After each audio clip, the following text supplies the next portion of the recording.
மன்னிப்பது முக்கியமா அல்லது நீதியை நிலைநாட்டுவது முக்கியம்?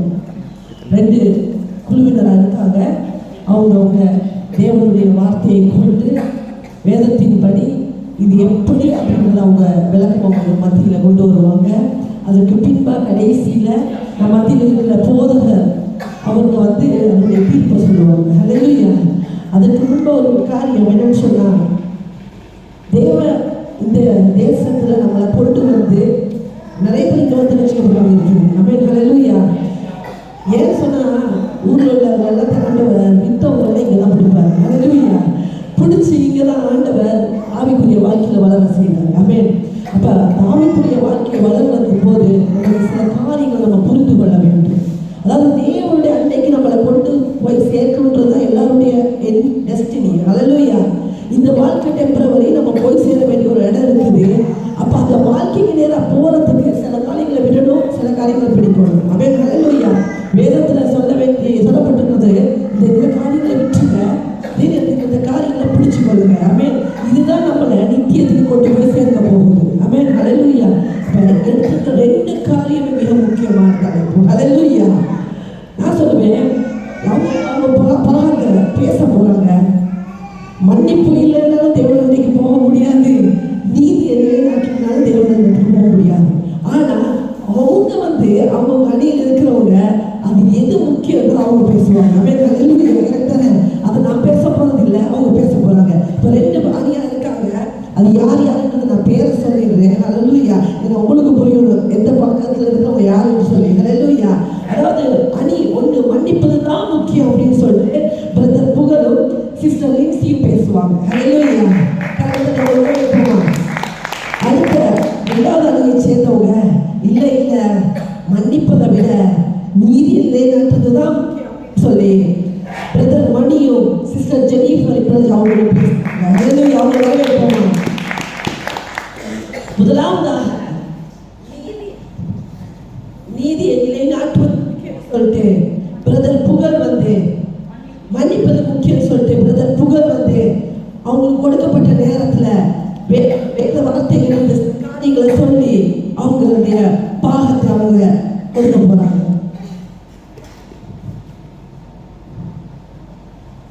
அனைவருக்கும் என்னுடைய அன்பான இனிமையான மாலை வணக்கத்தை தெரிவித்துக் கொண்டு,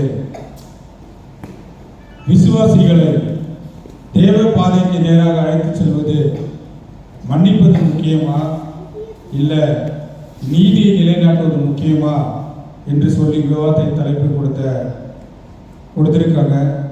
வெற்றி கூட்டணியாக என்னுடன் சக பேச்சாளர் லின்சி அவர்களை நான் அன்போடு கூட வாழ்த்தி வரவேற்கிறேன். அவர்கள் எனக்கு நிச்சயமாக தோள் கொடுத்து என்னுடைய அணியை வெற்றிக்கு அழைத்து செல்வார்கள் என்பதை நான் மனப்பூர்வமாக நம்புகிறேன். அதோடு கூட இந்த பட்டிமன்றத்தை தலைமை தாங்குகிற நடுவர் அவர்களே, உங்களுக்கும் என்னுடைய அன்பான இனிமையான மாலை வணக்கத்தை தெரிவித்துக் கொள்கிறேன். அன்பான விசுவாசிகளே, நீங்கள் எல்லாம் சோர்ந்து போயிருக்கீங்கன்னு நினைக்கிறேன்.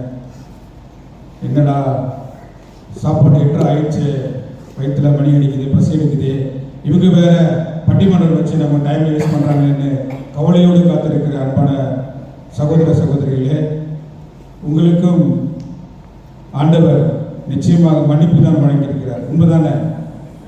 உண்மைதானே?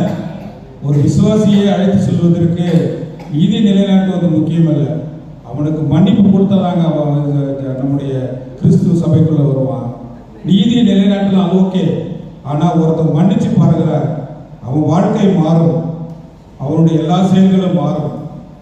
இந்த பட்டிமன்றத்தை ஆர்வோடு கேட்டுக்கொண்டிருக்கிற நம்முடைய அன்பு அண்ணன் ஆனந்தராஜ் அவர்களும் பாருங்க, வாழ்க்கையில் அவர் ஏகப்பட்ட பேருக்கு மன்னிப்பை கொடுத்திருக்கிறார். அவர் கொடுத்தாலும் அவர் உருவம் மட்டும் பெருசு இல்லை, மனசு ரொம்ப பெருசு. எனவே அவர்களுக்கு சோர்வோடு காத்திருக்கிறார். நம்முடைய என்ன சொல்ல போறாங்கன்னு அவர்களுக்கும் நல்ல ஒரு உற்சாகத்தை கொடுக்கிறேன். பாருங்க நடுவர் அவர்களே, தமிழ் குறளே சொல்லுகிறது, இன்னா செய்தார் ஒருத்தல் அவர்னான நன்மையும் செய்துவிடுது என்று. ஒருத்தன் தன்னுடைய வாழ்வில் பல குற்றங்கள் செய்தாலும் அவனுக்கு குற்றத்துக்கு தக்க சரிகட்டுனா அவன் நிச்சயமா அவன் வந்து மனுஷனா மாறுவான். ஆனால் மன்னிப்பு கொடுத்து பாருங்க, அவனுடைய வாழ்க்கையே மாறும்.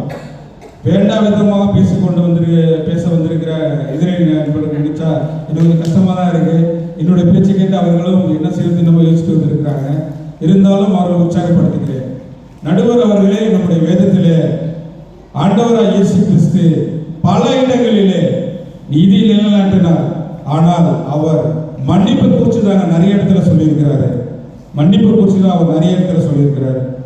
முதலாவது நான் சொல்லணும் உங்களுக்குன்னா, கெட்ட குமாரன் தன்னுடைய செல்வத்தின் நிமித்தமாக, தன்னுடைய தன்னுடைய அப்பாவுடைய செல்வத்தின் நிமித்தமாக தன்னுடைய வாழ்க்கை மாறுவதற்கு அவன் தன்னுடைய சொத்துக்களை எல்லாம் பங்கிட்டு கொண்டு அவன் தூர தேசத்திற்கு ஓடி போய் தன்னுடைய ஆஸ்தி அந்தஸ்து எல்லாவற்றையும் செலவிடுகிறான்.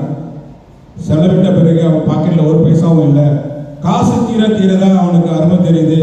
என்னுடைய தகப்பனுடைய வீட்டில் எத்தனையோ பேர் வேலையாற்றி உணவு உட்கொள்கிறார்கள். அந்த வேலையாட்கள் ஒருவனை போல என் தந்தை நிச்சயமா வழிநடத்துவார் என்று சொல்லி அந்த நம்பிக்கையோடு போறான். அந்த நம்பிக்கை அவனுக்கு வந்து வீண் போகல. அந்த தந்தை, அந்த மகன் வரும் பொழுதே தந்தை அங்க கவலோடு காத்திருக்கிறார். அந்த தந்தையானவர், நீ குற்றம் செஞ்சிட்ட, நீ வந்து தப்பு செஞ்சிட்ட, உன்னுடைய சொத்துக்களை பிடித்து கொண்டு தூர தேசத்திற்கு போய் சொத்துக்களை அழித்து நீ நாசமா போனன்னு சொல்லி அவனை சபிச்சு அவனுக்கு குற்றத்துக்கு தக்கதான சரிகட்டல்ங்க. ஆனா தந்தையானவர் அவரை மன்னித்து அவரை அன்போடு நேசித்து அவர் அரவணைத்தது தான் அவருடைய வாழ்க்கை மாறிச்சுங்க. நம்மளுடைய அன்றாட வாழ்வில் யாராவது நம்முடைய பிள்ளைகள் குற்றம் செய்தாலும் அவனை பெருமெடுத்து அடிச்சிடணும். ஆனா அவனுக்கு சரியா இல்லை, என் பிள்ளைங்க யாரும் ஒதுக்கி விட்டுறோமா? இல்ல, அவனை மன்னிச்சு இனிமேல் தப்பு செய்யாதன்னு சொல்லி நம்ம அறவோடு அரவணைக்கும் பொழுதுதான் அந்த புள்ள தன்னுடைய குற்றத்தை உணர்ந்து மீண்டுமாக அந்த குற்றத்தை உணர்ந்த மனிதனாக மாறுகிறான். அது மட்டும் இல்ல, இன்னொரு வேதத்தை சொல்றேன், வேதத்துல இன்னொரு எடுத்துக்காட்ட சொல்றேன். எல்லாரும் ஒரு விசார பெண்ணை குற்றம் சொல்றாங்க இந்த ஆண்டவர் முன்பாக. ஆண்டவரே, குற்றம் செஞ்சா இவளுக்கு சரி கட்டணும்னு சொல்லி, நீதி இவனுக்கு சரிசமா தண்டனை வழங்கணும்னு சொல்லி எல்லாரும் கல்லோடு ரெட்டியா நிக்கிறான் அந்த இடத்துல. என் ஆண்டவர் அந்த இடத்துல ஒண்ணுமே சொல்லலைங்க. ஒரே ஒரு வார்த்தை மட்டும் தான் சொல்றாரு, குற்றம் செய்யாத எவனோ அவன் ஒரு கல்லெடுத்து புள்ள மேல போடுறான்னு சொல்றான். ஆனா ஒருவனும் அந்த இடத்துல பாருங்க, ஒருவனை கள்ளப்பட அவனுக்கு தயார் இல்லை, மனசு இல்லை. எல்லாரும் கள்ளப்பட்டு அப்படியே ஓடி போயிடுறானுங்க. ஆனால் ஆண்டவர் அந்த மகளுக்கு ஒரு வார்த்தை சொல்றாரு, ஒண்ணு தான் சொல்றாரு, மகளே இனி பாவம் செய்யாதே என்று சொல்லி அந்த இடத்துல அவன் குற்றத்துக்கு தக்க சரிகட்டல ஒரே ஒரு வார்த்தை மட்டும் தான் சொல்லி அவளுக்கு ஒரு விடுதலை கொடுத்து மன்னிப்பை வழங்குகிறார். அந்த நேரத்தில் அந்த மகளுடைய வாழ்க்கை மாறுகிறது. அதுதான் நான் உங்களுக்கு சொல்கிறேன். அதற்கு மேலாக இன்னும் ஒரே ஒரு எடுத்துக்காட்டு சொல்லி இந்த பதிவை நான் முடிக்க விரும்புகிறேன். காலையில் அதிகாலையில் இந்த ஆண்டவர் பாடுகளுக்கு ஒப்பு கொடுத்து 3 மணி வரையிலும் அவருடைய ரத்தம் அந்த வீட்டில் சிந்த பாரமான சிலுவை அவருடைய மேல சுமத்தி அடிச்சு இழுத்துட்டு போறாங்க. ஒண்ணுமே சொல்லல, ஒரு வந்து பலார்ந்த சூழல் அடிக்கிறார். அவர் ஒண்ணுமே சொல்ல, திரும்பவும் ஏன் அடிக்கிறதுன்னு தான் சொல்றாரு. அந்த இடத்துல மீண்டும் அவன் அடிக்கிட அவர் வந்து அவன் அடிச்சு துன்படுத்தல. ஆண்டவர் அந்த இடத்துல தாழ்மையுள்ளவராக இருந்து அங்க மன்னிப்பை வழங்குகிறார். கடைசியாக சொல்லணும்னா, இந்த ஆண்டவர் கல்வாரி சிலுவையில தன்னுடைய ஜீவனை விடுவதற்கு முன்பாக அவர் ஒரே ஒரு வார்த்தை தான் சொல்றாரு. என்ன வார்த்தை சொல்லுங்க பார்க்கலாம். என்ன சொல்றாரு? பிதாவே, இவர்கள் எல்லாம் என்ன சேர்த்து என்ன அடிச்சுட்டாங்க, துன்புறுத்தினாப்பா, இவங்களுக்கு சரிக்கு தக்கதான, இவர்கள் செய்த குற்றத்திற்கு தக்கதான நீதி வழங்குன்னு சொல்லல.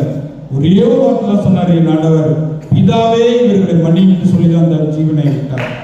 எனவே வாழ்வில விசுவாசியில கிறிஸ்துவுக்குள்ளாக அழைத்து வர பெரிது விரும்புவது நீதி நிலைநாட்டுவதற்கு பதிலாக மன்னிப்பை வழங்கி பாருங்கள்.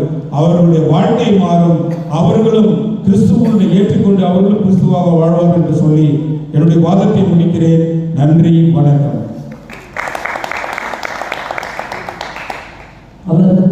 அவருடைய பாகத்திலிருந்து தேவன் எப்படி மன்னிக்கிறவங்க சொல்லிட்டு போயிட்டாரு. ஆமென், ஹல்லேலூயா.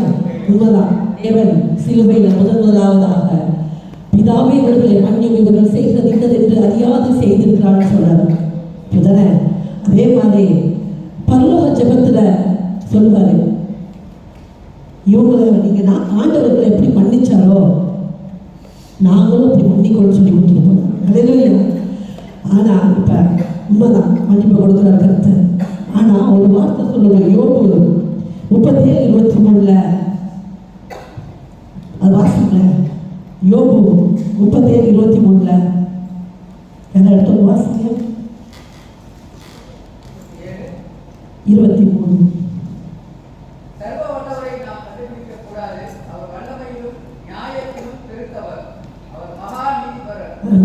அவர் மகாநீதிபர்.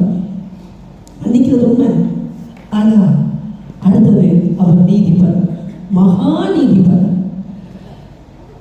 இப்ப அவர் நீதிபர் சொல்லிட்டோம், ஆனா அந்த நீதிபர்கிட்ட போறது எப்படின்றத சிஸ்டர் ஜெனிஃபர் அவங்க வார்த்தையில சொல்லுவாங்க. கரங்களை கட்டி அவங்கள வரவேற்போம். ஆண்டோருக்கும் சான்றோருக்கும் சபையோர் அனைவருக்கும் முதற்கண் என் நீதியின் தேவன் இயேசுவின் நாமத்துல உங்களுக்கு ஸ்தோத்திரத்தையும் வணக்கத்தையும் தெரிவித்துக் கொள்கிறேன். எங்க ஊர்ல ஒரு பழமொழி சொல்லுவாங்க, பூனை கண்ணை மூடிச்சுன்னா உலகமே இருக்குன்னு சொல்லுவாங்க. அப்படிதான் எனக்கு அவங்களுடைய வாதம். அருமையா சொன்னாரு. இயேசுநாதர் ஒரு பரஸ்திரியை எல்லோரும் கண்ணை தூக்கி எடுக்கும் பொழுது அவர் மன்னிச்சிருங்க, மன்னிச்சு விட்டுருங்க, என் பிள்ளை யாரும் நீங்கள் கல்லெடுத்து அடிக்காதீங்கன்னு சொல்லிட்டு ஆண்டவர் சொன்னாரு. ஆனால் பிரதர் ஒரு விஷயத்துல வீக்கு தான். எப்படின்னா, நான் சொல்றதுதான் கரெக்டுங்கிறத அவரே சொல்லிட்டாரு. ரெண்டாவது வார்த்தை ஆண்டவர் என்ன சொன்னாரு? மகளே, இந்த பாவத்தை நீ செய்யாதுன்னு சொன்னாரு. பிரதர் அதை வாசிக்கல பிரதர்? பாருங்க, ஆண்டவர் வெறுமனை மன்னிக்கணும்னு நினைச்சா என்ன சொல்லியிருப்பாரு? பாப்பா மகளே, நீ செஞ்ச பாவம் மன்னிச்சிட்டேன், நீ போயிருன்னு சொல்லியிருக்கலாம். ஆனா என்ன சொன்னாரு? திரும்பவும் இந்த பாவத்தை செய்யாதுன்னு சொன்னாரு.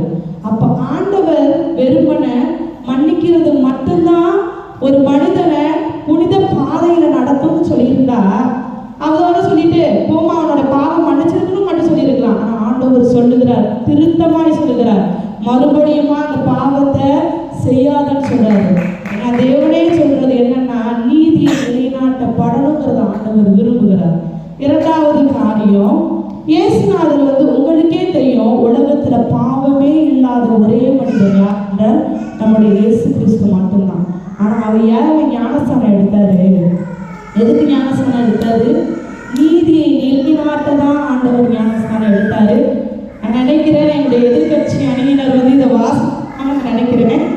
இரண்டாவது காரியம், இயேசுநாதர் மன்னிக்க சொன்னாருன்னு சொன்னாங்களே, அவங்க மலை பிரசங்கத்தை வாசிக்கலன்னு நான் நினைக்கிறேன்.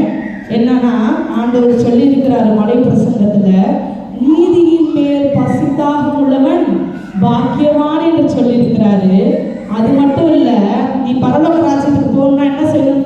ஆண்டவர் என்ன சொல்லி இருக்கிறாருன்னு சொல்றேன், கேளுங்களேன். நீதியின் நிமித்தம் துன்பப்படுகிறவன் பாக்கியவான், பரலோக ராஜ்யம் அவர்களுடையது என்று சொல்லி இருக்கிறாரு. ஆண்டவர் சொல்லல பிரதர், போய் மறுபடியும் படிக்க, மன்னிக்கிறவருக்கு பாக்கியவான்கள், அவர்கள் பரலோக ராஜ்யம் அவர்களுடையது ஆண்டவர் சொல்லவே இல்லை. அவங்களுடைய அணி ரொம்ப பலவீனமாய்கொண்டே இருக்கிறது என்று ஒரு வருத்தத்தில் அமர்ந்திருக்கிறதுனால பார்க்க முடிகிறது.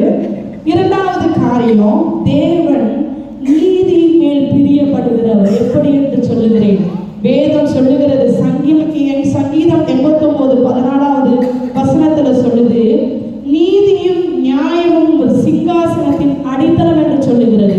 ஆண்டவர் இதுல சொல்லலைங்க, மன்னிச்சிருங்க, அதுதான் என்னுடைய அடித்தளம் என்று சொல்லல. ஆண்டவர் சொல்லியிருக்கிறாரு, நீதிதான் ஆண்டவருடைய சிங்காசனத்துக்கே அதுதான் அடித்தளமா. அப்ப நம்முடைய புனித வாழ்க்கைக்கு, இந்த உலகத்துல நம்ம வாழ்கிற வாழ்க்கைக்கு அடித்தளம் நீதிதாங்க. இது ஆண்டவர் மறுபடியும் வேதத்துல பதிவு செய்திருக்கிறார். என்னுடைய எதிர்கட்சியினரை பார்த்து சொல்லுகிறேன், மறுபடியும் போய் வாசிங்கன்னு சொல்லி கேட்டுக்கொள்ளுகிறேன். தேவன் நீதி அதாவது சொன்னாரு, ஆண்டவர் மன்னிச்சிருவாராம். கெட்ட குமாரனை சொன்னாரா, மகனே வந்துட்டியே போதுமே அப்படின்னு சொன்னாராம். கெட்ட குமாரனாவது ஒரு எடுத்துக்காட்டு, ரியல் கேரக்டர் சொல்ல கேளுங்க. ஆண்டவருடைய இருதயத்துக்கு ஏற்றவன் தாவீது பாவம் செய்த பொழுது ஆண்டவர் அவனை தண்டித்தார். ஏன்னா பரிசுத்த வாழ்க்கையில வாழணும்னா நீதி சரிகட்டப்படணும். இன்னைக்கு நம்ம செய்கிற பாவம் அத்தனையும் மன்னிக்கப்படும் என்றால் நம்ம புனித வாழ்க்கையில வாழவே முடியாது. தன்னுடைய இருதயத்துக்கு ஏற்றவனாய் இருந்த தாவீதையும் ஆண்டவர் என்ன செஞ்சாரு? தண்டிச்சாரு. இந்த நேரத்துல ஆண்டவர் என்ன சொல்லுகிறார் நமக்கு? இன்னைக்கு நீ நீதியோட நட. அதாவது நான் மன்னிக்கிற தேவன் தான், இல்லவே இல்லைன்னு நான் சொல்லல, ஆனா நீதியை நிலைநாட்டுகிறது மிகவும் முக்கியமான காரியம் என்று ஆண்டவர் சொல்லுகிறார். அடுத்து ஒரு வார்த்தை பிரதர் சொன்னாரு, எனக்கே அழுக வந்துருச்சு. இருந்தாலும் இதை நான் சொல்ல நான் கடமைப்பட்டிருக்கிறேன். ஆண்டவர் சொன்னாரு, நீங்க சொன்னது உண்மைதான் பிரதர். ஆண்டவர் இந்த சிலுவை மரணம் அடையும் பொழுது ஆண்டவர் அநேக வேதனைகள் மத்தியில, பாடுகள் மத்தியில சொன்னது உண்மைதான். ஆண்டவரே, இவர்கள் செய்கிறது தவறு, மன்னிச்சிருங்க ஏசப்பா, மன்னிச்சிருங்க தேவனே, இவங்க தெரியாம செய்யறாங்க அப்படின்னு சொல்லிட்டு அவர் மன்னிப்பு கேட்டார், மன்னிக்க சொன்னதா சொன்னாரு. அதாவது நான் நினைக்கிறேன் பிரதரும் சிஸ்டரும் வெறுமனா அந்த முதல் 4 புத்தகத்தை மட்டும்தான் படிச்சிருக்காங்கன்னு நினைக்கிறேன் புதிய ஏற்பாட்டுல. அதாவது மன்னிக்கிறது மட்டுமே இம்பார்ட்டன் என்றா ஆண்டவருடைய வேதம் முதல் 4 சுவிசேஷத்தோட நின்றுக்கும். ஆண்டவர் வெளிப்படுத்தின விசேஷம் வரை கொண்டு வர வேண்டிய அவசியம் இல்லை.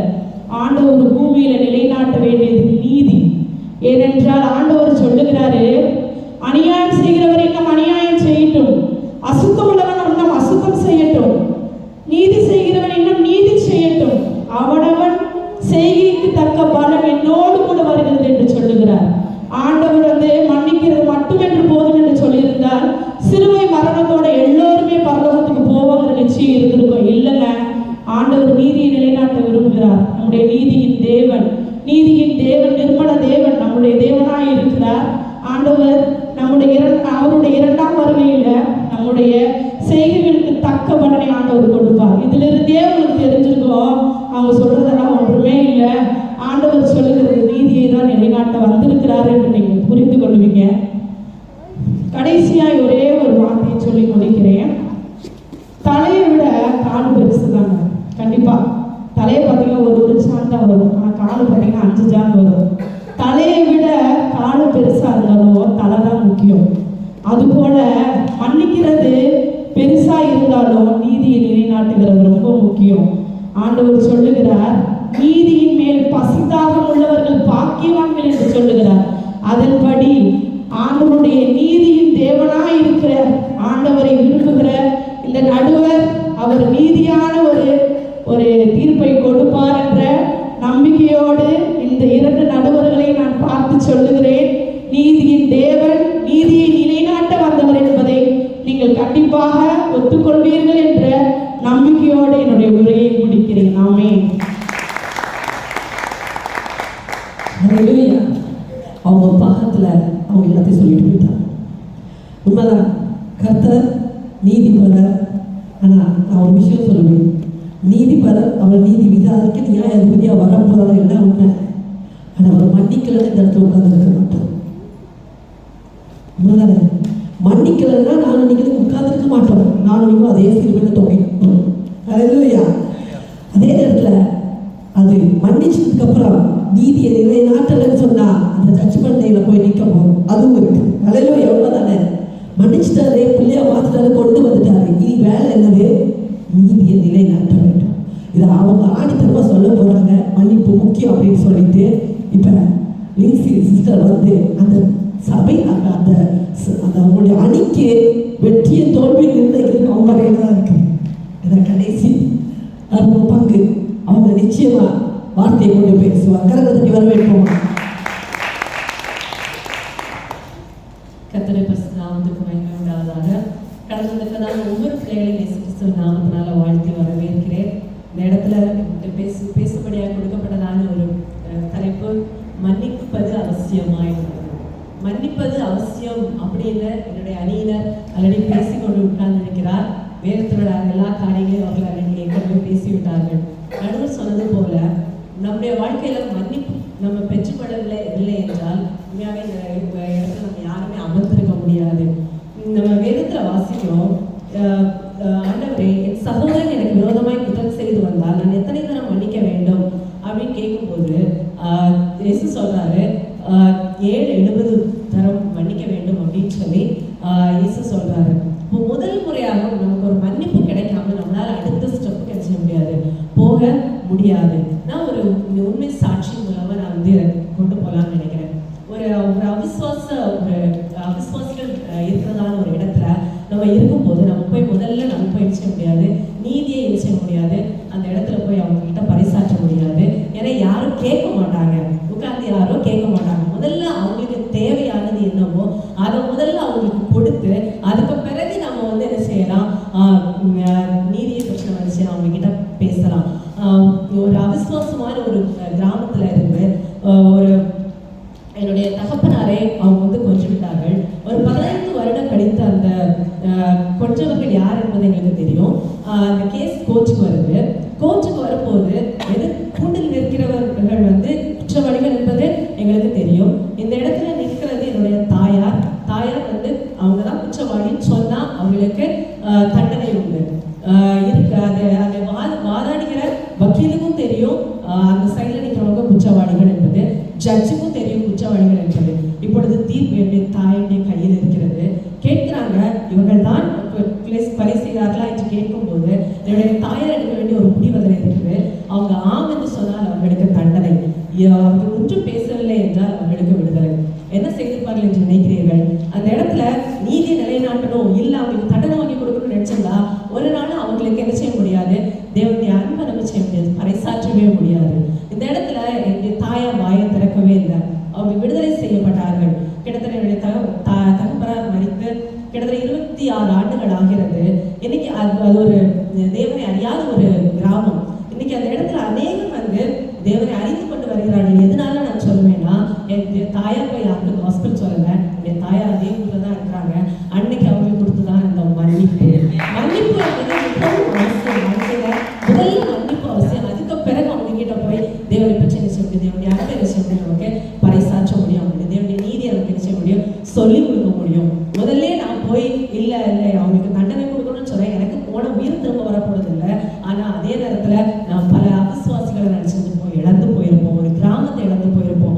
ஆனா ஒரு கிராமத்தை, ஒரு அவிசுவாசிகளை நம்ம தேவனுக்குள்ள கொண்டு வரணும் அப்படின்னா போய் அவங்க கிட்ட போய் நீதியை சொல்வதை காட்டிலும் நம்ம முதல்ல அவங்களுக்கு கொடுக்க வேண்டிய மன்னிப்பை கொடுத்து அவர்கள் செய்தான தவறை அவர்கள் தாங்களாக உணர்வதற்கு ஒரு வாய்ப்பை கொடுக்கும் போது அவங்களுக்கு மீதுள்ள காரியங்களை தேவன் பார்த்துக் கொள்வார். தேவ அன்பை அவர்கள் ருசி பார்க்க தேவன் கிருபை செய்வார். அந்த இடத்துல எனக்கு யாரும் ஹாஸ்பிட்டல் சொல்லல, தேவன் அந்த தாயுடைய வாழ்க்கையை பார்த்து அநேகர் தேவனத்தில் திரும்புவதற்கு தேவன் கிருபை செய்தார். இப்படியாக நான் என்னுடைய விவாதத்தை முடிக்க விரும்புகிறேன். மன்னிப்பு என்பது முதல் மன்னிப்பு தான் அவசியம் என்பதை சுட்டிக்காட்டி என்னுடைய விவாதத்தை முடிக்கிறேன்.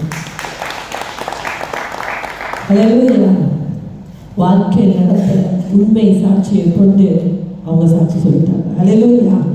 உண்மை அதுதான். எப்படி சொன்னாங்க, நம்ம முதலாவது ஒரு சபைக்கு வந்ததும் என்ன தெரியுமா, ஒரு ஞானஸ்தானம் கொடுக்கறதுக்கு முன்னாடி ஒரு வார்த்தை சொல்லுவாங்க, யாரெல்லாம் மன்னிப்பின் நிச்சயத்தை பெற்றுக்கொண்டவங்க 3 ஞானஸ்தானம் இருக்கும். அப்படித்தானே? ஞானஸ்தானம் எடுத்தவங்க கலந்து போறாங்க. இதெல்லாம் ஒரு ஆர்டர்ஸ். அப்ப மன்னிக்கிறது ஒரு விசுவாசிக்கு மிக முக்கியம். அடுத்தது இப்ப மன்னிச்சிட்டோம், வந்துட்டோம், இப்ப அடுத்து நம்ம நிற்க போறது இல்லை, இனி நம்ம வளரணும். வளரும் போது நம்ம வாழ்க்கையில மிக முக்கியம் தேவனுடைய நீதியை கை கொள்வது. நீதிமான் எப்படி நம்ம பேர் எடுத்துட்டோம், ஆனா நீதியை நிறைவாற்றணும். அல்லேலூயா. நீதி என்னன்னு சொன்னா வேதத்துல எதெல்லாம் செய்து சொல்றதோ அதை கடைபிடிக்கிறது நீதி. அல்லேலூயா. எதெல்லாம் செய்யாதேன்னு சொல்லுதோ அதெல்லாம் கைவிட்டுறது தான் நீதி. அல்லேலூயா. இதெல்லாம் கரெக்டா இருந்தா மட்டும்தான் நம்மளுடைய நித்தியத்துக்கு போய் சேர முடியும். அல்லேலூயா. இப்ப மன்னிப்பு குறிச்சு அவங்க பேசி சாட்சியை சொல்லி முடிச்சுட்டு போயிட்டாங்க. இப்ப 2வது அணியிலிருந்து மன்னிக்கிறது உண்மைதான், ஆனா நீதி நிச்சயமா நிலைநாட்டப்படணும்னு சொல்லிட்டு பிரதர் மணி அவங்க வாதத்தை வைக்க போறாங்க. கரங்களை தட்டி வரவேற்போமா. ஆண்டவர் தானம் இங்க வந்திருக்க ஒவ்வொருவரையும் ஆண்டவராய் இயேசு கிறிஸ்துவினுடைய கிருபையினால வாழ்த்தி வரவேற்கிறேன். ஆண்டவர் நம்மளை கிட்ட கொண்டு போறது நீதியா மன்னிப்பான்னு கேட்டாங்க. என்னைய கேட்டால் நான் மன்னிப்பு தான் இருக்கேன். சரிதானே சிஸ்டர்? நம்ம மன்னிப்பு தானே பேச வந்திருக்கோம். எப்ப கட்சி மாறுறீங்க? நீதியா? ஓ சாரி பிரதர், சாரி சிஸ்டர். பார்த்தீங்களா சிஸ்டர், இப்போ என்ன பார்த்தீங்களா நடுவர் அவர்களே, நான் அவங்கள்ட்ட மன்னிப்பு கேட்டேன். சரி நீங்க தலைமை மாற்றி சொல்லிட்டீங்களா, நாங்கள் மன்னிச்சிட்டோம் 2 பேர்ல யாராவது சொன்னாங்களா? யாருமே சொல்லல. இதுல இருந்து என்ன மைக்கு இல்ல, கொடுத்து வாயில இருந்தே சொல்லியிருக்கலாம். இதுல இருந்து என்ன தெரியுது உங்களுக்கு? இந்த ஒரு சின்ன விஷயத்த கூட மன்னிக்க தயாரா இல்லாத இவங்க மன்னிப்பை பத்தி பேசுறதுக்கு வந்து உட்கார்ந்துருக்காங்க. பார்த்துக்கோங்க நீங்க. நான் என்ன சொன்னோம்னா, மன்னிப்பு ஏன் பெருசுன்னு சொன்னோம்னா, மன்னிப்பு 5 எழுத்து தமிழ்ல, நீதி 2 எழுத்து.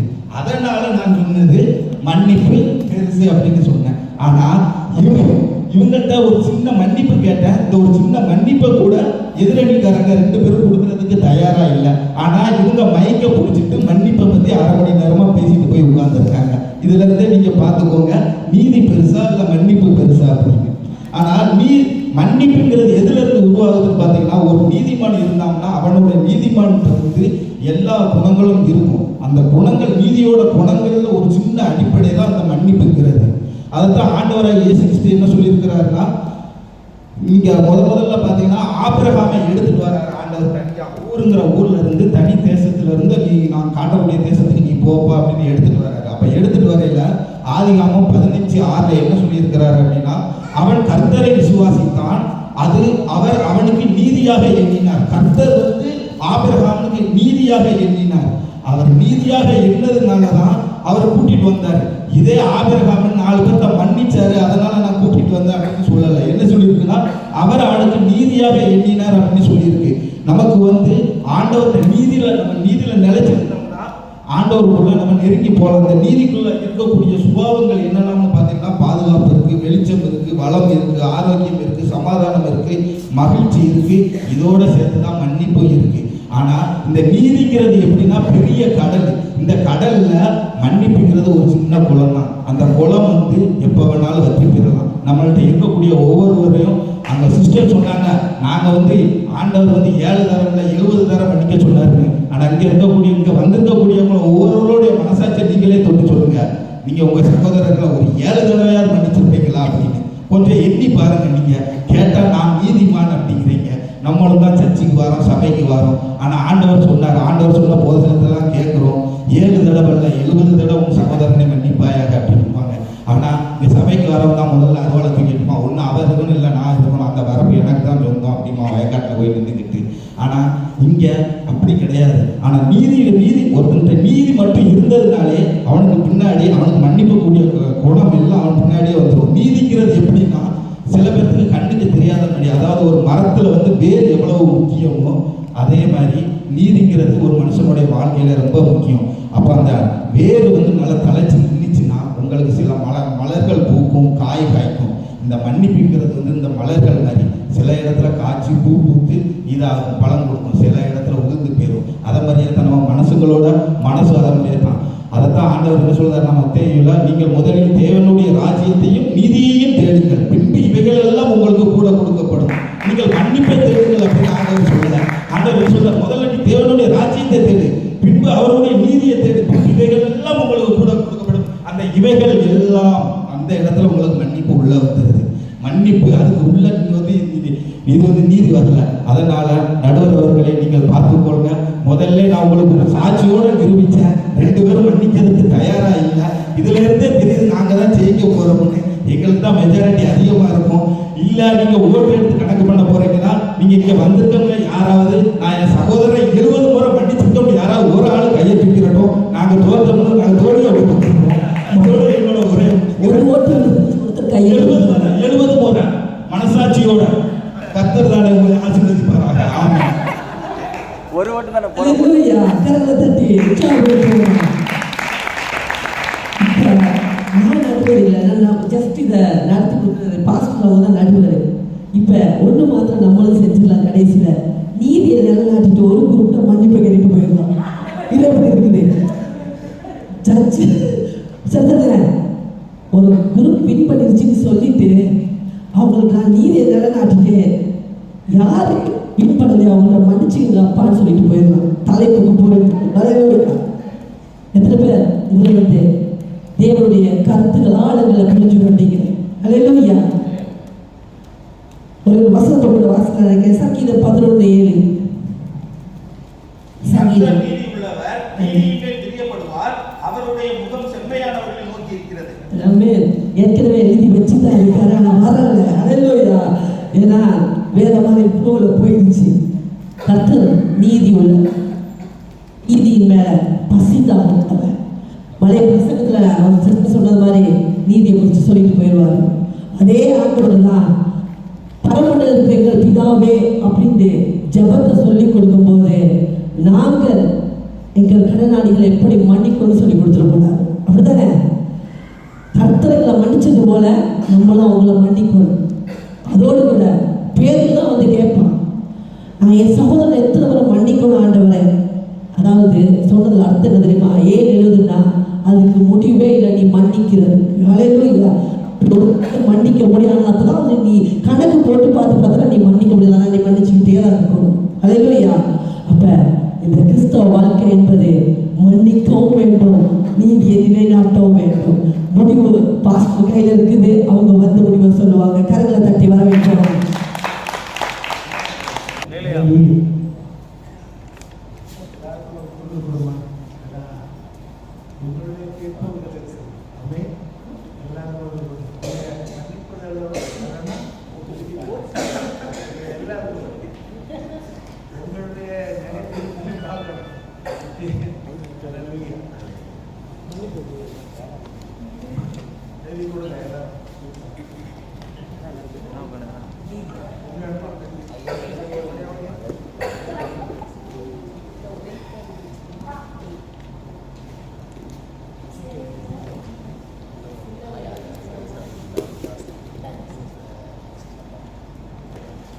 டைம் கொடுக்கறதுனால ஷார்ட்டாக சொல்லணும்.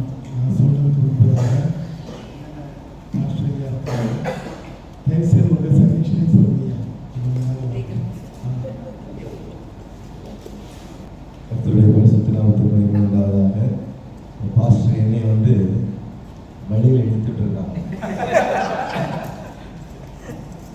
உங்களுடைய காரியம் என்னவா இருக்கிறது என்று பார்க்க முடியும். ஒரு உண்மையான தெய்வ ஊழியர்களாக உருவாக வேண்டும் என்று சொன்னால் முதல் படி மன்னிப்பு. அதைத் தொடர்ந்து நீதியை நிறைவேற்றாத எவர்களும் மகிமைக்குள்ளாக எவர்களை தேவன் முன்குறித்தாரோ அவர்களை அழைத்தும் இருக்கிறார். எவர்களை தேவன் அழைத்திருக்கிறாரோ அவர்களை நீதிமான்களாக்கி வருகிறார். எவர்களை தேவன் நீதிமான்களாக்கினாரோ அவர்களை மகிமைப்படுத்தியும் இருக்கிறார். ஸோ முதலாவது படி மன்னிப்பு, மூன்றாவது படி நீதி, நான்காவது படி மீட்மை.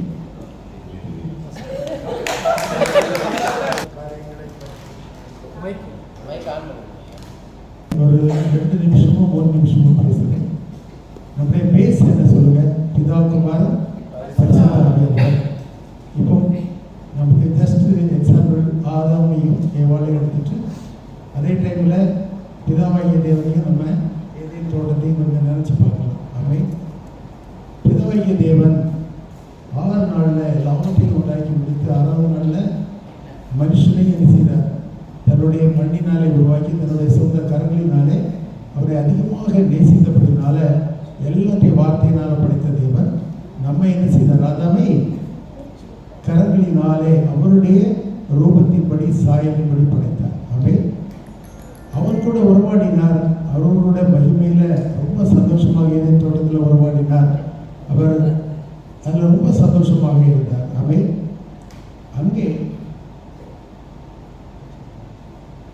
அங்கே என்ன நடந்தது?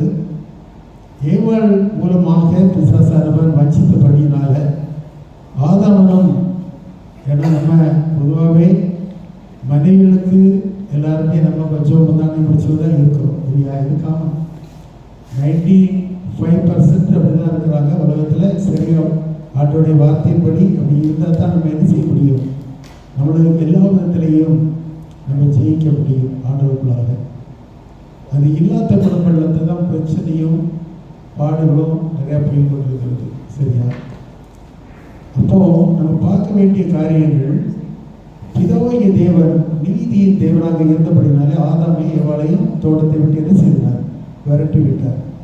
அதற்கு பிறகு எல்லாரும் பயங்கர அந்த சந்ததியே என்ன செய்தது, அவர் பயங்கர பாபத்துக்குள்ளாக கடந்து அப்படின்னால அவர் இந்த வெள்ளப்பிரளை வர வரைக்கும் என்ன நடந்தது, அவர் மன்னிக்கவே இல்லை.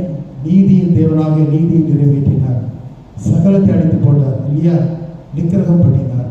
அதுக்கு பிறகு வந்த நோவா வழியாக அவர் வந்துட்டு இன்னொரு ஜெனரேஷனை, எல்லாம் அவருடைய ஜெனரேஷன் உலகத்தில் இருக்கிறோம். திருப்பியும் மனுஷன் என்ன செய்தார், பாவம் செய்ய அவர் கம்ப்ளீட்டாக உலகம் ஃபுல்லாக மீண்டும் பாவத்துக்குள்ளாக வந்தபோது அவர் முடிவு பண்ணினார்.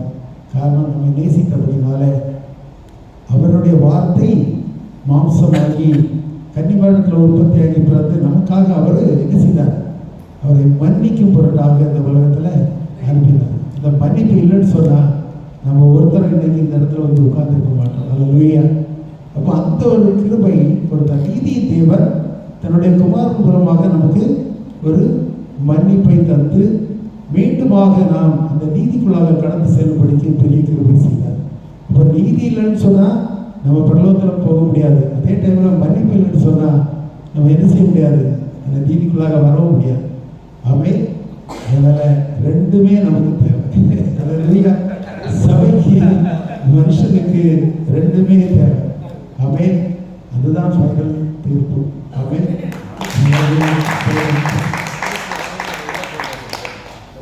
பண்ணுவோமா? Hallelujah. Thank you Father, thank you Jesus, thank you the Holy Spirit. அப்பா, உம்முடைய சன்னிதானத்தில் உம்மை குறித்து நாங்கள் நிதானித்து அறியத்தக்கதாக எங்கள் ஒவ்வொருவருக்கும் கர்த்தர் கொடுத்த கிருபை பெரியது. உங்களுக்கு நன்றி செலுத்துகிறோம் சுவாமி.